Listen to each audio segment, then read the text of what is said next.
சர்தார் வல்லபாய் பட்டேலின் 150வது பிறந்த நாளை ஒட்டி குஜராத்தில் அவரது பிரம்மாண்ட சிலை அமைந்துள்ள இடத்தில் கண்கவர் கலை நிகழ்ச்சிகள் நடந்தன. போலீசாரின் சாகச நிகழ்ச்சியும் நடந்தது. ஏராளமான மக்கள் கண்டு ரசித்த இந்த நிகழ்ச்சியில் பிரதமர் மோடியும் பங்கேற்றார். டெல்லியில் நடந்த பிரிட்டன் தேசிய நாள் விழாவில் வெளியுறவு அமைச்சர் ஜெய்சங்கர் பங்கேற்றார். இந்தியா பிரிட்டன் உறவில் 2025ஆம் ஆண்டு ஈடு இணையற்றது. இரு நாடுகள் இடையிலான உறவு மேலும் வலுப்பெற விரும்புகிறேன் என ஜெய்சங்கர் கூறினார். நம் நாட்டில் 2013ஆம் ஆண்டுக்கு பின் ஜம்மு காஷ்மீர் தவிர வேறெங்கும் பயங்கரவாத சம்பவங்கள் நடக்கவில்லை. நாட்டின் பாதுகாப்பு உறுதிப்படுத்தப்பட்டுள்ளது என தேசிய பாதுகாப்பு ஆலோசகர் அஜித் தோவல் கூறினார். வங்கதேசம், இலங்கை, நேபாளத்தில் சமீபத்தில் நடந்த ஆட்சி மாற்றங்கள் மோசமான நிர்வாகத்திற்கான சான்று. பொருளாதார தோல்வி, பணவீக்கம், உணவு, தண்ணீர் பற்றாக்குறை ஆகியவை ஆட்சி மாற்றத்திற்கு வித்திட்டதாக தேசிய பாதுகாப்பு ஆலோசகர் அஜித் தோவல் கூறினார். 25 ஆண்டுகளுக்கு முன் நான் பார்த்த காசி இன்று முற்றிலும் மாறியிருக்கிறது. இந்த மாற்றம் பிரதமர் மோடி மற்றும் முதல்வர் யோகி ஆதித்யநாத் ஆகிய 2 சிறந்த தலைவர்களால் சாத்தியமானது என துணை ஜனாதிபதி கூறினார். இந்திய ராணுவ அதிகாரி நம் அரசை பற்றிய விமர்சிப்பது போன்ற போலி வீடியோவை பாகிஸ்தான் திட்டமிட்டு பரப்பி வருவது தெரியவந்துள்ளது. ஆர்டிபிஷியல் இன்டெலிஜென்ஸ் பயன்படுத்தி டீப் ஃபேக் வீடியோவை தயாரித்து பாகிஸ்தான் அதை திட்டமிட்டு பரப்பி வருகிறது. பாகிஸ்தானில் எவ்வித பயங்கரவாத அமைப்பும் செயல்படவில்லை என அந்நாடு தொடர்ந்து கூறி வருகிறது. சர்வதேச பயங்கரவாத அமைப்பான ISIS பாகிஸ்தானின் பல்வேறு பகுதிகளில் செயல்படுவதாக ஆப்கானிஸ்தான் ராணுவம் அறிவித்துள்ளது. குஜராத் மாநிலம் சூரத் மற்றும் சுற்றுவட்டார பகுதிகளில் பெய்யும் கனமழையால் தாபி நதியில் வெள்ளப்பெருக்கு ஏற்பட்டுள்ளது. அரபிக்கடலில் ஏற்பட்டுள்ள காற்றழுத்த தாழ்வு நிலையால் மீனவர்கள் கடலுக்கு செல்ல வேண்டாம் என அறிவுறுத்தப்பட்டுள்ளனர். ஆப்பிரிக்க நாடான தான்சானியாவில் சமீபத்தில் நடந்த அதிபர் தேர்தலில் முறைகேடு நடந்ததாக கூறி மக்கள் பலர் கலவரத்தில் ஈடுபட்டனர். இதில் 3 நாட்களில் 700க்கும் மேற்பட்டோர் இறந்ததாக தகவல் வெளியாகியுள்ளது. RSS இயக்கத்தை தடை செய்ய வேண்டும் என காங்கிரஸ் தலைவர் மல்லிகார்ஜுன கார்கே பேசியதற்கு பாஜக தலைவர்கள் கண்டனம் தெரிவித்துள்ளனர். கார்கேவின் இந்த பேச்சால் காங்கிரஸ் முற்றிலும் துடைத்தெறிக்கப்படும் என பாஜக MP ரவிசங்கர் பிரசாத் கூறினார். பஞ்சாபில் 1984ஆம் ஆண்டு சீக்கியர்களுக்கு எதிராக நடந்த கலவரத்தின் போது காங்கிரஸ் தலைவர்கள் ரவுடிகள் போல் செயல்பட்டனர். போலீசார் அதை வேடிக்கை பார்த்தனர் என மத்திய அமைச்சர் ஹர்தீப் சிங் பூரி கூறினார். கரூரில் கடந்த மாதம் தாவேக கூட்டத்தில் 41 பேர் பலியான சம்பவம் குறித்து CBI அதிகாரிகள் விசாரித்தனர். சம்பவ இடத்தில் 12 பேர் கொண்ட குழு இன்று தீவிர விசாரணை மேற்கொண்டது. கொள்கை குறிக்கோள்களுக்கும் கோட்பாடுகளுக்கும் முரணாக செயல்பட்டதாலும் கட்சியிலிருந்து நீக்கப்பட்டோருடன் எந்த தொடர்பும் வைக்கக்கூடாது என தெரிந்தும் கட்டுப்பாட்டை மீறியதாலும் செங்கோட்டையன் மீது நடவடிக்கை எடுக்கப்பட்டதாக எடப்பாடி பழனிசாமி தெரிவித்தார். கட்சியிலிருந்து நீக்கப்பட்டது தொடர்பான கேள்விக்கு நாளை பதில் சொல்கிறேன், மொத்த விளக்கமும் தருகிறேன் என செங்கோட்டையன் பதிலளித்தார். முதல்வர் நிதிஷ்குமார் தலைமையில் பீகாரின் வளர்ச்சி என்ஜின் வேகமாக பயணிக்கிறது. NDAவுக்கு ஓட்டளித்து அந்த வேகத்தை இன்னும் அதிகரியுங்கள். ரவுடிகள் ராஜ்யம் செய்வோருக்கு ஓட்டு போட்டு வேகத்தை தடுத்து விடாதீர்கள் என பாஜக தலைவர் JP நட்டா தெரிவித்தார். பீகார் தேர்தலுக்கான NDA கூட்டணியின் தேர்தல் அறிக்கை வெளியீட்டு நிகழ்வில் முதல்வர் நிதிஷ்குமாரை பேச அனுமதிக்கவில்லை என்றும் இது பீகார் மற்றும் பீகாரிகளுக்கு அவமானம் என காங்கிரஸ் மூத்த தலைவர் அசோக் கெலாட் விமர்சித்துள்ளார். அமெரிக்காவில் குடியேற்ற சட்டத்தில் பல்வேறு மாற்றங்கள் கொண்டு வரப்பட்டுள்ளன. H1B விசா பெறும் நடைமுறையும் கடுமையாக்கப்பட்டுள்ளது. இந்நிலையில் அமெரிக்கர்களின் கனவுகளை வெளிநாட்டினர் திருடுவதாக அந்நாட்டு அதிபர் ட்ரம்ப் குற்றம் சாட்டியுள்ளார். தமிழக சட்டசபையில் நிறைவேற்றப்பட்ட 9 மசோதாக்களுக்கு கவர்னர் ரவி ஒப்புதல் அளித்துள்ளார். சென்னை அடுத்த பொன்னேரி அரசு கல்லூரி மாணவி மற்றும் அவரது தோழிகள் 3 பேர் என மொத்தம் 4 பெண்கள் எண்ணூர் பெரியகுப்பம் கடலில் குளிக்க சென்றனர். 4வரும் நீரில் மூழ்கி இறந்தனர். உடல்களை கைப்பற்றி போலீசார் விசாரிக்கின்றனர். தமிழகத்தில் பீகார் மக்கள் துன்புறுத்தப்படுவதாக பிரதமர் மோடி பேசியதற்கு முதல்வர் ஸ்டாலின் கண்டனம் தெரிவித்தார். இந்த நாட்டில் உள்ள அனைவருக்குமான பிரதமர் பொறுப்பில் இருக்கிறோம் என்பதையே அடிக்கடி மறந்துவிடுவதாக விமர்சித்தார். பீகார் மக்களை திமுகவினர் துன்புறுத்துகின்றனர் என்று பிரதமர் மோடி கூறியது உண்மைதான். திமுக அமைச்சர்கள் தொடங்கி தொண்டர்கள் வரை அவர்கள் மீது தாக்குதலுக்கு தூண்டுவதைப் போல் பேசியது தமிழக மக்கள் அறிவார்கள் என அண்ணாமலை தெரிவித்தார். ஒடிசா, பீகார் என எங்கு சென்றாலும் தமிழர்களின் மீதான வன்மத்தை தேர்தல் அரசியலுக்காக பாரதிய ஜனதாவினர் வெளிப்படுத்துவதாக முதல்வர் ஸ்டாலின் குற்றம் சாட்டியுள்ளார். வேற்றுமையில் ஒற்றுமை காணும் இந்தியாவில் மக்களுக்குள் பகையை வளர்க்காமல் பிரதமரும் பாரதிய ஜனதாவினரும் இருக்க வேண்டும் என்றார். பிரதமர் திமுகவினரை குறிப்பிட்டதை தமிழக மக்களை குறிப்பிட்டதாக மடைமாற்ற முயற்சிப்பது முதல்வர் ஸ்டாலின் வகிக்கும் பதவிக்கே அவமானம் என அண்ணாமலை கண்டனம் தெரிவித்துள்ளார். வடமாநிலங்களில் தேர்தல் வந்துவிட்டால் தமிழகத்தையும் தமிழர்களையும் எதிரியாக சித்தரித்து விருப்பவாத அரசியல் செய்வது பாரதிய ஜனதாவின் வாடிக்கை. கடந்த ஒடிசா தேர்தலிலும் இதையேதான் செய்தனர் என்கிறார் திமுக எம்பி கனிமொழி. வாக்காளர் பட்டியல் சிறப்பு தீவிர திருத்தத்தை நடத்த விடமாட்டோம் என தமிழக அமைச்சர்கள் யாரேனும் சொன்னால் அவர்கள் ராஜினாமா செய்துவிட்டு வீட்டிற்கு போகணும், இல்லையென்றால் ஆட்சியை கலைத்து விடுங்கள் என அண்ணாமலை கூறியுள்ளார். திமுக வெறுப்பு அரசியலை விதைத்து வளர்க்கிறது. பாரதிய ஜனதாவுக்கு முதல்வர் ஸ்டாலின் வகுப்பு எடுக்க தேவையில்லை என மத்திய அமைச்சர் எல் முருகன் கூறியுள்ளார். பீகார் உள்ளிட்ட வடமாநில மக்களுக்கு எதிரான திமுகவின் வெறுப்பு சித்தாந்தத்தை தான் பிரதமர் மோடி அம்பலப்படுத்தியுள்ளார். இந்தியாவின் ஒரு பகுதி மக்களை இழிவு செய்வதை திமுகவினர் நிறுத்திக் கொள்ள வேண்டும் என வானதி வலியுறுத்தியுள்ளார். தமிழர்களுக்கு எதிராக பிரதமர் மோடி பேசவில்லை, திமுக தான் பிரிவினையை விதைப்பதாக பாஜக மூத்த தலைவர் தமிழிசை சவுந்தரராஜன் கூறியுள்ளார். தமிழர்கள் மீதான அவதூறு கருத்துக்களை ஏற்றுக்கொள்ள முடியாது. தனது பேச்சுக்கு பிரதமர் மோடி மன்னிப்பு கேட்க வேண்டும் என செல்வ பெருந்தகை கூறியுள்ளார். எதிர்காலத்தில் இதுபோன்ற பிரிவினை மற்றும் வெறுப்பை தூண்டும் பேச்சுக்களை தவிர்க்க வேண்டும் என்றார். தேர்தல் நேரத்தில் எங்களை விமர்சிக்க எதிர்க்கட்சிகளுக்கு வாய்ப்பு கிடைத்துள்ளது. நாங்கள் குற்றமற்றவர்கள் என்பதை நிரூபிப்போம் என அமைச்சர் நேரு கூறினார். அதிமுகவிலிருந்து முன்னாள் அமைச்சர் செங்கோட்டையனை நீக்கி அக்கட்சி பொதுச் செயலாளர் எடப்பாடி பழனிசாமி அறிவிப்பு வெளியிட்டுள்ளார். ஓ பன்னீர்செல்வம், டிடிவி தினகரன், கே செங்கோட்டையனை பற்றி நான் எதுவும் சொல்ல விரும்பவில்லை. அவர்களால் யாருக்கு பலம் யாருக்கு பலவீனம் என்பது இனிமேல்தான் தெரியும் என பாஜக மாநில தலைவர் நாகேந்திரன் கூறினார். நகராட்சி பணி நியமனத்தில் முறைகேடு இருப்பதாக திமுகவை மிரட்டுகிறது அமலாக்கத்துறை என அமைச்சர் நேரு தெரிவித்துள்ளார். தனியார் பள்ளிகளுக்கு இணையாக அரசு பள்ளிகளின் கல்வித்தரத்தை மேம்படுத்தினால்தான் அரசு பள்ளி மாணவர்களுக்கு கல்வி கற்பிக்க ஆர்வம் வரும். அரசு பள்ளிகள் மீதும் மதிப்பு கூடும் என ராமதாஸ் கூறியுள்ளார். இரும்பு மனிதர் சர்தார் வல்லபாய் பட்டேலின் 150வது பிறந்த நாளையொட்டி டெல்லியில் உள்ள அவரது சிலைக்கு ஜனாதிபதி திரௌபதி முர்மு, அமித்ஷா, டெல்லி முதல்வர் ரேகா குப்தா உள்ளிட்டோர் மாலை அணிவித்து மரியாதை செலுத்தினர். குஜராத் கேவாடியாவில் நடந்த நிகழ்ச்சியில் கலந்து கொண்ட பிரதமர் மோடி சர்தார் வல்லபாய் பட்டேலை நினைவுகூரும் வகையில் 150 ரூபாய் நாணயம், சிறப்பு தபால் தலையை வெளியிட்டார். வல்லபாய் பட்டேலை போற்றும் வீடியோவும் வெளியானது. தேசிய ஒருமைப்பாடு, நல்லாட்சி மற்றும் பொது சேவைக்கான வல்லபாய் பட்டேலின் அசைக்க முடியாத அர்ப்பணிப்பு இளம் தலைமுறைகளுக்கு ஊக்கமளிக்கிறது.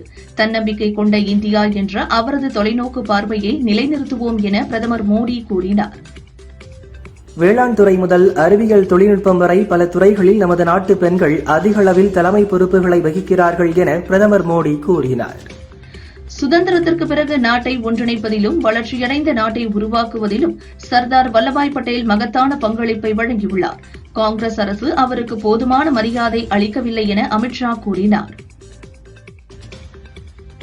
பீகாரில் தேர்தல் அறிக்கையை பாரதிய ஜனதா கூட்டணி வெளியிட்டது. ஏழை மாணவர்களுக்கு இலவச கல்வியுடன் காலை மதிய உணவு திட்டம் வழங்கப்படும் என வாக்குறுதி அளித்துள்ளது. 1 கோடி பேருக்கு அரசு வேலை வழங்கப்படும் என அறிவித்துள்ளது. எங்கள் தேர்தல் வாக்குறுதிகள் எல்லாவற்றையும் தேசிய ஜனநாயக கூட்டணி தலைவர்கள் காப்பியடிக்கின்றனர் என ராஷ்டிரிய ஜனதா தள முதல்வர் வேட்பாளர் தேஜஸ்வி யாதவ் கூறியுள்ளார்.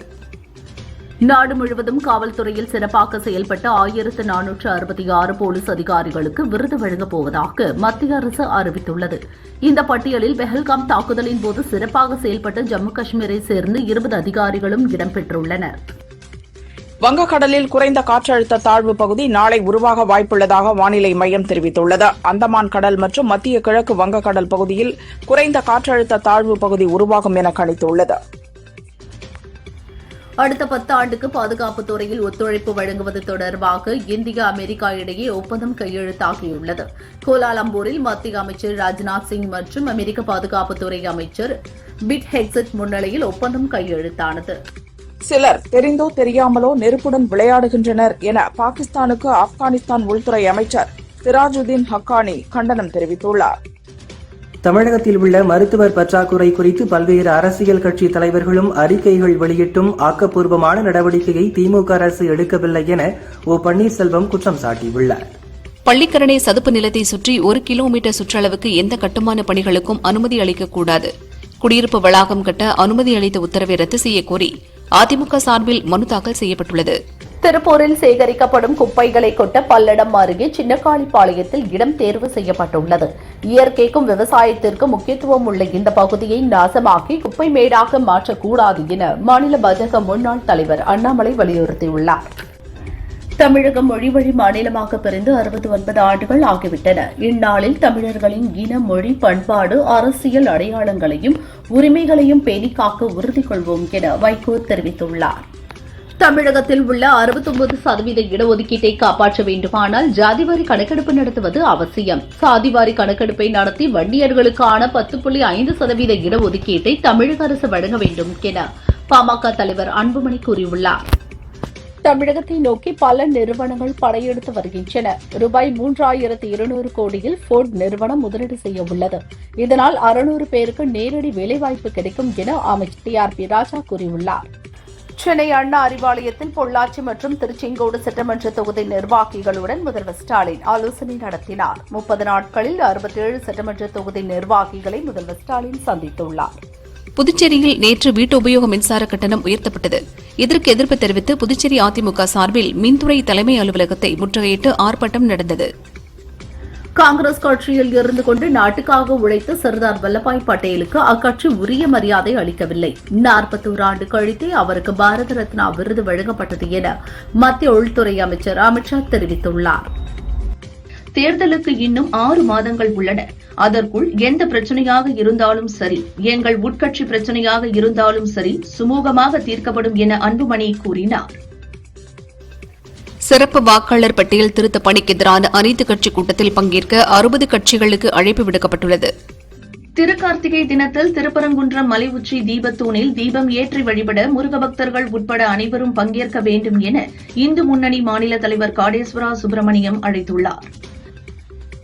நாட்டின் தற்போதைய சட்டம் ஒழுங்கு நிலைக்கு பாஜகவும் RSS அமைப்பும் தான் காரணம்.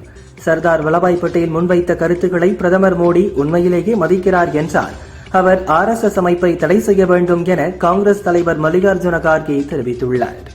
IPL சூதாட்டத்துடன் தொடர்புபடுத்தி அவதூறு செய்ததாக 100 கோடி ரூபாய் மான நஷ்டஈடு கேட்டு இந்திய முன்னாள் கேப்டன் MS தோனி தொடர்ந்த வழக்கை நிராகரிக்க கோரி IPS அதிகாரி சம்பத்குமார் தாக்கல் செய்த மேல்முறையீட்டு வழக்கை சென்னை ஹைகோர்ட் தள்ளுபடி செய்துள்ளது. சபரிமலை மண்டல பூஜையில் கலந்து கொண்டு சாமி தரிசனம் செய்ய சபரிமலா online.org.in என்ற இணையதளத்தில் நாளை முதல் முன்பதிவு செய்யலாம் என திருவிதாங்கூர் தேவசம் போர்டு தெரிவித்துள்ளது. ஆந்திராவில் 2015ஆம் ஆண்டு சித்தூர் மேயர் அனுராதா அவரது கணவர் கொல்லப்பட்ட வழக்கில் 5 பேருக்கு மரண தண்டனை விதித்து தீர்ப்பளிக்கப்பட்டுள்ளது. 10 ஆண்டுகளாக நடந்த வழக்கில் சித்தூர் கூடுதல் மாவட்ட அமர்வு நீதிமன்ற நீதிபதி ஸ்ரீனிவாசராவ் இன்று தீர்ப்பு வழங்கினார். சர்தார் பட்டேலின் பிறந்த நாளையொட்டி பார்லிமெண்ட் வளாகத்தில் அவரது படத்திற்கு துணை ஜனாதிபதி ராதாகிருஷ்ணன், சபாநாயகர் ஓம் பிர்லா, காங்கிரஸ் தலைவர்கள் சோனியா, ராகுல் உள்ளிட்டோர் மரியாதை செலுத்தினர். ஜம்மு காஷ்மீர் பள்ளத்தாக்கு முழுவதும் உள்ள பள்ளிகளுக்கான நேரங்கள் நவம்பர் 1ஆம் தேதி முதல் மாற்றம் செய்யப்பட்டுள்ளதாக காஷ்மீர் பள்ளிக்கல்வி இயக்குநரகம் அறிவித்துள்ளது. குளிர்காலம் தொடங்கியதன் காரணமாக இந்த மாற்றம் செய்யப்பட்டுள்ளது. உறுப்பு மாற்று அறுவை சிகிச்சைக்காக பெங்களூரின் கோரகுண்டேபாளையாவிலிருந்து பொம்மச்சந்திராவுக்கு மெட்ரோ ரயிலில் ஒரு ஜோடி நுரையீரல் இதயம் எடுத்துச் செல்லப்பட்டது. பெங்களூரில் நிலவும் போக்குவரத்து நெரிசலால் இந்த நடவடிக்கை எடுக்கப்பட்டுள்ளது. CBSE 10 மற்றும் 12ஆம் வகுப்பு பொதுத் தேர்வுக்கான அட்டவணை வெளியிடப்பட்டது. பிப்ரவரி 17ஆம் தேதி தேர்வுகள் தொடங்குகிறது. 10ஆம் வகுப்புக்கு மார்ச் 10ஆம் தேதியும் 12ஆம் வகுப்புக்கு ஏப்ரல் 9ஆம் தேதியும் தேர்வுகள் முடிவடைய உள்ளன. தேர்வு அட்டவணையை இணையதளத்தில் பதிவிறக்கம் செய்யலாம். டெல்லியில் காற்று மாசு மிக மோசமாக உள்ளது. நுரையீரல் பிரச்சனை இருப்பவர்கள் முடிந்தால் வரும் டிசம்பர் இறுதி வரை டெல்லியை விட்டு சென்று விடுங்கள் என நுரையீரல் சிறப்பு மருத்துவத்துறை அறிவுரை வழங்கியுள்ளனர். அமெரிக்காவில் உரிய ஆவணங்கள் இல்லாமல் சட்டவிரோதமாக தங்கியிருந்த 2790 இந்தியர்கள் அங்கிருந்து திரும்ப அழைத்து வரப்பட்டுள்ளதாக மத்திய அரசு தெரிவித்துள்ளது. சர்தார் வல்லபாய் பட்டேல் ஒரு சிறந்த தேசபக்தர். அவரது அர்ப்பணிப்பும் தேசிய சேவை மனப்பான்மையும் நம் அனைவருக்கும் உத்வேகம் அளிக்கிறது என ஜனாதிபதி முர்மு தெரிவித்தார். மறைந்த முன்னாள் பிரதமர் இந்திராவின் நினைவு தினத்தை ஒட்டி அவரது நினைவிடத்தில் காங்கிரஸ் நிர்வாகிகள் ராகுல், சோனியா, மல்லிகார்ஜுன கார்கே ஆகியோர் மலர்தூவி மரியாதை செலுத்தினர்.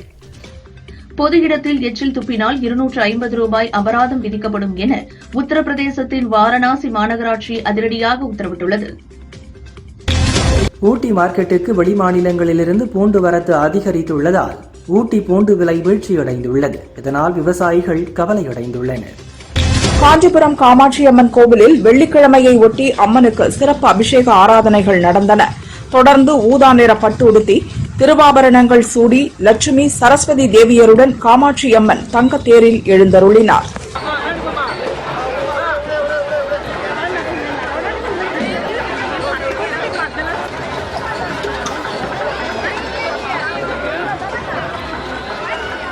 திருவாரூர் விளமல் பதஞ்சலி மனோகரர் கோவிலில் அம்மன் மதுரபாஷினிக்கு குளிர்ச்சியான நெற்றிக்கண் இருக்கிறது. இன்று ஐப்பசி வெள்ளிக்கிழமையை முன்னிட்டு இத்தல அம்மனுக்கு சிறப்பு அபிஷேகம் வழிபாடு நடைபெற்றது. ஏராளமான பக்தர்கள் தரிசனம் செய்தனர். தேனி பெரியகுளம் ஆத்தங்கரை பகுதியில் நாமத்வர் பிரார்த்தனை மையம் உள்ளது. இங்கு கோபாஷ்டமியை முன்னிட்டு கோவிந்த பட்டாபிஷேகம் நடந்தது. பக்தர்கள் ஹரே கிருஷ்ணா கோஷங்கள் எழுப்பி சாமி தரிசனம் செய்தனர்.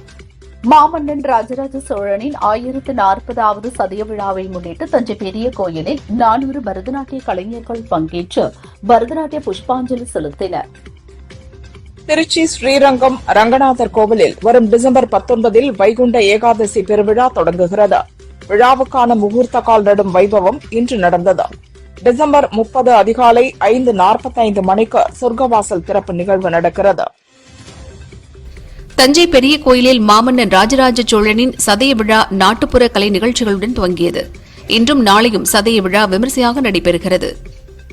சிங்கப்பூர் தனியார் நிறுவன மேனேஜர் ஆறுமுகம் புதுக்கோட்டை ஆலங்குடியைச் சேர்ந்தவர். இன்று தனது 2 குழந்தைகளுக்கு சொந்த ஊரில் காதணி விழா நடத்தினார். சிங்கப்பூர் முதலாளிகள் 3 பேர் வந்து பங்கேற்றனர். அவர்களுக்கு ஆறுமுகம் தடபுடல் வரவேற்பளித்தார். நவம்பரில் 22 சென்டிமீட்டர் முதல் 25 சென்டிமீட்டர் வரை இயல்பை விட அதிக மழைக்கு வாய்ப்புள்ளது. நவம்பர் 15 முதல் 30ஆம் தேதி வரை அடுத்தடுத்து தாழ்வு பகுதி புயல் சின்னங்கள் உருவாகி பருவமழை தீவிரமடையும் என தனியார் வானிலை ஆய்வாளர் ஹேமச்சந்தர் தெரிவித்துள்ளார். திருச்சி திருவெரும்பூர் அருகே உள்ள துவாக்குடியைச் சேர்ந்தவர் வேலு 12 வயதான தனது சொந்த மகளுக்கு பாலியல் தொல்லை கொடுத்து வந்தார். போலீசார் அவரை கைது செய்து சிறையில் அடைத்தனர். கிழக்கு திசை காற்றின் வேக மாறுபாடு காரணமாக நவம்பர் 3ஆம் தேதி முதல் 6ஆம் தேதி வரை தமிழகத்தில் ஒரு சில இடங்களிலும் புதுச்சேரி மற்றும் காரைக்கால் பகுதிகளிலும் லேசானது முதல் மிதமான மழை பெய்யும் என வானிலை ஆய்வு மையம் தெரிவித்துள்ளது. திருச்சி மணப்பாறை லட்சுமிபுரத்தைச் சேர்ந்த 7 மாத கர்ப்பிணி சங்கவி வீட்டின் அருகே நடந்து சென்றபோது ஒரு தெருநாய் அவரது கை கால்களை கடித்தது. பலத்த காயங்களுடன் அவர் மருத்துவமனையில் சேர்க்கப்பட்டுள்ளார். சோழவரம் அருகே விளைநிலங்களில் புகுந்து சேதப்படுத்திய மாடுகளை விவசாயிகள் சிறைப்பிடித்தனர். இது தொடர்பாக வருவாய்த்துறை மற்றும் வட்டார வளர்ச்சித்துறை அதிகாரிகளிடம் பொதுமக்கள் வாக்குவாதம் நடத்தியதால் பரபரப்பு ஏற்பட்டது. வடகிழக்கு பருவமழையால் ராணிப்பேட்டை மாவட்டம் முழுவதும் 200 ஏக்கர் பரப்பளவில் நெற்பயிர்கள் சேதமடைந்துள்ளன என வேளாண் இணை இயக்குநர் செல்வராஜ் தெரிவித்துள்ளார். திருச்சி துறையூர் தீரன் நகரில் சரவணன் என்பவருக்கு சொந்தமான ஒரு ஆட்டுக்கு 6 கால்கள் உள்ளன. 2 மாதம் குட்டியாக இருக்கும் இந்த ஆட்டினை பலரும் ஆச்சரியத்துடன் பார்த்து செல்கின்றனர்.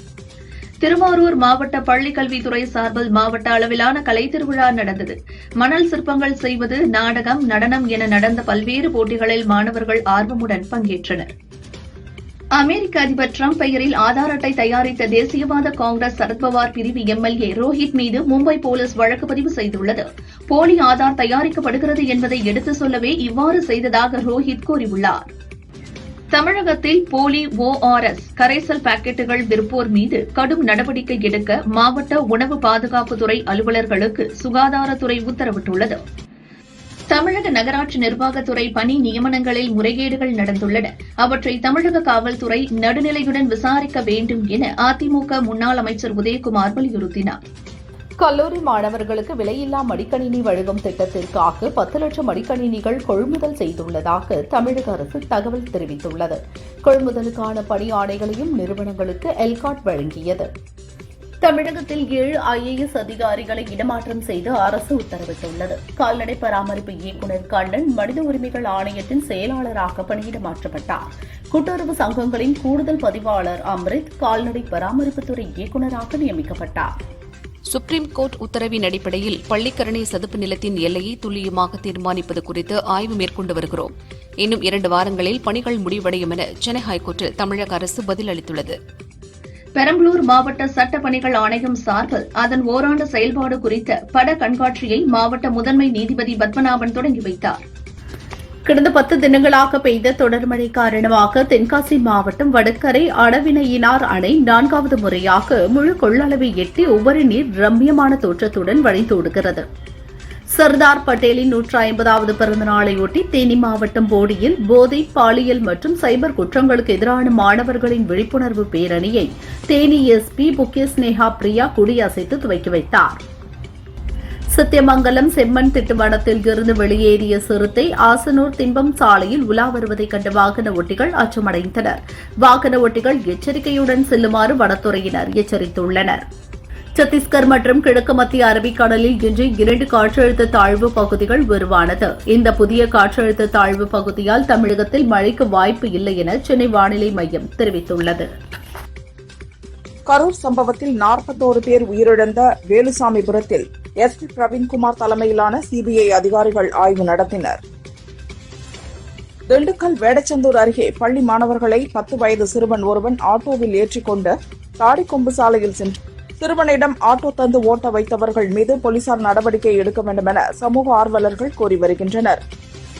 கரூர் கூட்ட நெரிசல் சம்பவம் நடந்தபோது அரசியல் கட்சிகள் மற்றும் தனிநபர்கள் மூலமாக புகைப்படம் மற்றும் வீடியோ எடுத்த நபர்களிடம் சிபிஐ அதிகாரிகள் விசாரணையை துவங்கியுள்ளனர். மற்ற மாநிலங்களில் பீகாரிகள் அவமதிக்கப்படும் விதம்தான் நான் அரசியலில் நுழைவதற்கு முக்கிய காரணம்.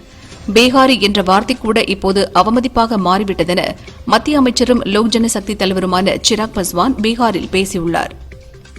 கோவை ஒண்டிப்புதூரில் சுமார் 20.72 ஏக்கரில் அமையவுள்ள சர்வதேச கிரிக்கெட் மைதானத்தின் பணிகளை மேற்கொள்ள தமிழக அரசு டெண்டர் கோரியுள்ளது. தமிழகத்தில் ஃபோர்டு நிறுவனம் மீண்டும் கார் உற்பத்தியை தொடங்குகிறது. இது தொடர்பாக முதல்வர் ஸ்டாலின் முன்னிலையில் 3250 கோடி ரூபாய் முதலீடு செய்வதற்கான புரிந்துணர்வு ஒப்பந்தம் கையெழுத்தானது. 2021இல் உள்நாட்டு கார் உற்பத்தியை ஃபோர்டு நிறுத்தியது குறிப்பிடத்தக்கது.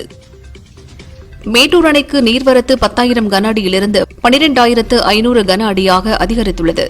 அணையின் நீர்மட்டம் தொடர்ந்து 120 அடியாகவே நீடித்து வருகிறது. ஊழலுக்கு எதிராக சென்னை பெசன்ட் நகரில் தமிழ்நாடு ஊழல் தடுப்பு மற்றும் கண்காணிப்பு துறை சார்பில் விழிப்புணர்வு பேரணி நடந்தது.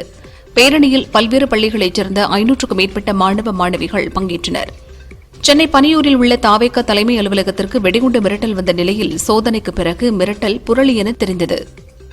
அமெரிக்காவின் பொருளாதார தடையை தொடர்ந்து ரஷ்யாவின் 2வது பெரிய எண்ணெய் நிறுவனமான லுக்காயில் தனது சர்வதேச வணிக சொத்துக்களை விற்க முடிவு செய்துள்ளது. இச்சொத்துக்களை கன்வோர் என்ற நிறுவனம் வாங்க உள்ளது. ஐரோப்பிய நாடான பிரிட்டனின் தலைநகர் லண்டனில் உள்ள புகழ்பெற்ற ஸ்ரீ சுவாமி நாராயண் கோவில் 30ஆம் ஆண்டு விழா நடைபெறுகிறது.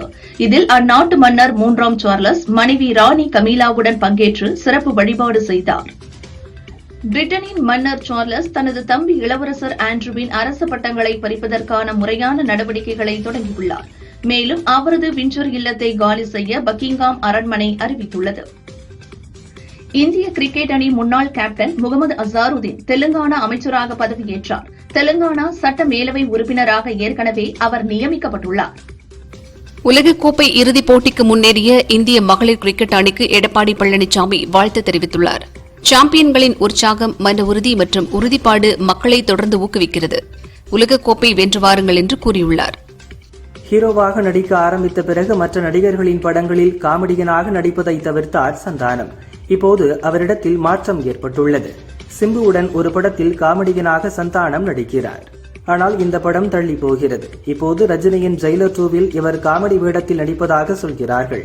ஏற்கனவே ரஜினியின் எந்திரன், குசேலன், லிங்கா படங்களில் சந்தானம் நடித்துள்ளார். இயக்குனர் லோகேஷ் கனகராஜ் ஹீரோவாக அறிமுகமாகும் படத்தை அருண் மாதேஸ்வரன் இயக்குகிறார். ஆக்ஷன் கதையில் உருவாகும் இப்படத்திற்காக வெளிநாடு சென்று தற்காப்பு கலை பயின்று வந்துள்ளார் லோகேஷ். இதன் படப்பிடிப்பு துவங்கியுள்ள நிலையில் இதில் நாயகியாக வாமிகா கவி நடிக்கிறார். இவர் ஏற்கனவே தமிழில் மாலை நேரத்து மயக்கம் படத்தில் நடித்தார். அவின் ஹரிஹரன் இயக்கத்தில் ஆதித்ய மாதவன், கௌரி கிஷன் நடித்துள்ள படம் அதர்ஸ். கௌரி கூறுகையில், செயற்கை கருத்தரிப்பு பின்னணியில் இந்த கதை உருவாகியுள்ளது. நான் பல படங்களில் நடித்திருந்தாலும் 96 பட ஜானுவை மக்கள் இன்னும் மறக்கவில்லை, என்றும் கொண்டாடுகிறார்கள். அந்த கேரக்டரை விட நல்ல கேரக்டரில் நடிக்க ஆசைப்படுகிறேன், ஆனால் இது கொஞ்சம் பேராசைதான் என்றார். தெலுங்கில் நடிகர் சிரஞ்சீவியின் 158வது படத்தில் அவருக்கு ஜோடியாக மாளவிகா மோகனன் நடிப்பதாக சமீபத்தில் செய்தி வந்தது. இது பற்றி மாளவிகா கூறுகையில், என் சினிமா பயணத்தில் சிரஞ்சீவியுடன் நடிக்க ஆர்வமாய் உள்ளேன். ஆனால் இந்த படத்தில் நான் நடிக்கவில்லை. அந்த செய்தி தவறானது என்றார். டூரிஸ்ட் ஃபேமிலி படம் மூலம் கவனம் ஈர்த்த இயக்குனர் அபிஷன் ஜீவன் தோழி அகிலாவை காதலித்து வந்தார். டூரிஸ்ட் பட விழாவிலேயே விரைவில் அவரை திருமணம் செய்ய போவதாக அறிவித்த அபிஷன் இன்று சென்னையில் அவரை திருமணம் செய்தார். ஹனுமன் படத்தை இயக்கிய பிரசாந்த் வர்மா அடுத்து காளி தெய்வத்தை வைத்து மகா காளி என்ற படத்தை எடுக்கிறார். இதில் காளியாக கன்னட நடிகை பூமி ஷெட்டி நடிக்கிறார். இதன் கதை பிரசாந்த் வர்மா உடையது. படத்தை பூஜா அபர்ணா கொலுரு இயக்குகிறார். இதன் முதல் பார்வை வெளியாகியுள்ளது. நடிகர் விக்ரமின் 63வது படத்தை மடோன் அஸ்வின் இயக்குவதாக அறிவிக்கப்பட்ட நிலையில் பின்னர் அது டிராப் ஆனது. இந்நிலையில் விக்ரமின் 63வது படத்தை அறிமுக இயக்குனர் போடி கே ராஜ்குமார் என்பவர் இயக்குகிறார். இவர் இதற்கு முன்பு 3 குறும்படங்களை இயக்கியுள்ளாராம்.